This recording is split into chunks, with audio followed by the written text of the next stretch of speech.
नाजीज्म and the rise of Hitler. यह अध्याय Germany के इतिहास, एडोल्फ हिटलर के तानाशाह बनने और दूसरे विश्व युद्ध की जड़ों को समझने में बहुत जरूरी है। मुख्य बातें, मेन टॉपिक्स। प्रथम विश्व युद्ध, फर्स्ट वर्ल्ड वॉर के बाद जर्मनी की हालत, वर्साई की संधि, ट्रीटी ऑफ वर्साई और वाइमर गणराज्य, वेमार रिपब्लिक की समस्याएं। राजनीतिक अस्थिरता और आर्थिक संकट, 1929-33 के महामंदी, ग्रेट डिप्रेशन का जर्मनी पर असर। हिटलर का उदय, हिटलर कैसे राजनीति में आया और नाजी पार्टी कैसे लोकप्रिय हुई। नाजी विचारधारा, नाजी आइडियोलॉजी, नाजी नस्लवाद, रेशियल हायरार्की, यहूदियों के प्रति नफरत और लेबेंसराम की नीति। तानाशाही, डिक्टेटरशिप, हिटलर द्वारा लोकतंत्र को खत्म करना और विशेष सुरक्षा बलों जैसे गेस्टापो का गठन। नरसंहार, द हॉलोकॉस्ट, यहूदियों और अन्य अवांछित समूहों पर अत्याचार और जनसंहार की घटनाएं। अगर आप चाहें तो मैं इस अध्याय के सारांश, समरी या इसके मुख्य प्रश्न उत्तर बताने में आपकी मदद कर सकता हूं।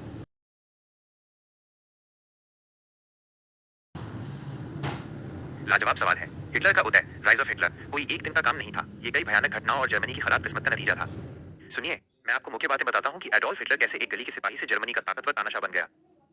हिटलर के उदय के मुख्य कारण, main reasons for Hitler's rise. 1. प्रथम विश्व युद्ध और अपमानजनक संधि, प्रथम विश्व युद्ध and the humiliating treaty. Versailles की संधि, ट्रीटी ऑफ वर्साई, 1919 में इस संधि ने जर्मनी पर भारी कर्ज और कठोर शर्तें थोप दी। जर्मनी को युद्ध का एकमात्र अपराधी माना गया, जिससे देश की जनता में गहरा अपमान और नाराजगी थी। हिटलर ने इसी गुस्से को भुनाया।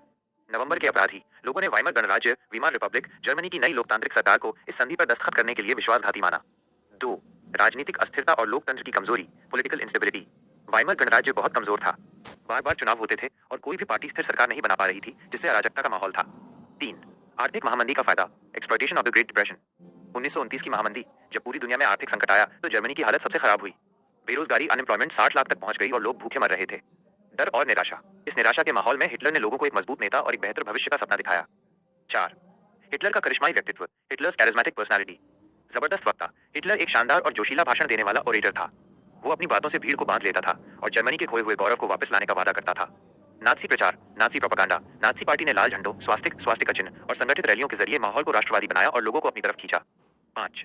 नाजी पार्टी की रणनीति, नाजी पार्टी स्ट्रैटेजी। शुरुआत में Nazi party, national socialist party, बहुत छोटी थी, लेकिन उन्होंने सड़क पर हिंसा जैसे ऐसे स्टॉर्म ट्रूपर्स का इस्तेमाल और डराने धमकाने का सहारा लिया, जिससे विरोधियों में डर फैल गया। सत्ता पर कब्जा, द सीजर ऑफ पावर। 1932 के चुनाव, आर्थिक संकट के कारण नाजी पार्टी सबसे बड़ी पार्टी बन गई। 30 जनवरी 1933, राष्ट्रपति प्रेसिडेंट हिंडनबर्ग ने हिटलर को चांसलर के पद पर नियुक्त किया। उन्हें लगा कि वे हिटलर को कंट्रोल कर लेंगे, पर ऐसा नहीं हुआ। सत्ता का केंद्रीकरण, चांसलर बनने के बाद हिटलर ने एक के बाद एक कानून लाकर लोकतंत्र को खत्म कर दिया और तानाशाह बन गया, जिसे फ्यूरर कहा जाने लगा। तो हिटलर का उदय गुस्सा, निराशा, आर्थिक संकट और एक मजबूत नेता की जरूरत